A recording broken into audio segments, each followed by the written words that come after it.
tumejifunza kama Yesu juu kula pembeni mwenyewe ndio neno ambalo la mwisho ambalo linachuja maneno yote ambayo umesikia kwa unabii wa zamani. Pia na ufalme wake Bwana Yesu ndio utakao dumu milele na milele, kulingana na kitabu cha Danieli sura ya 2 mstari wa 4. Bwana Yesu baada atakaporudi kuja kuchukua watu wake na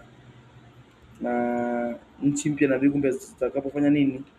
Zitakapoumbwa kutengenezwa kulingana na kitabu cha Ufunuo. Na Mungu Baba yeye ndiye atakuwa mfalme mkuu. Na tutatawala na tutaishi pamoja na nani? Na Kristo Mwokozi wetu.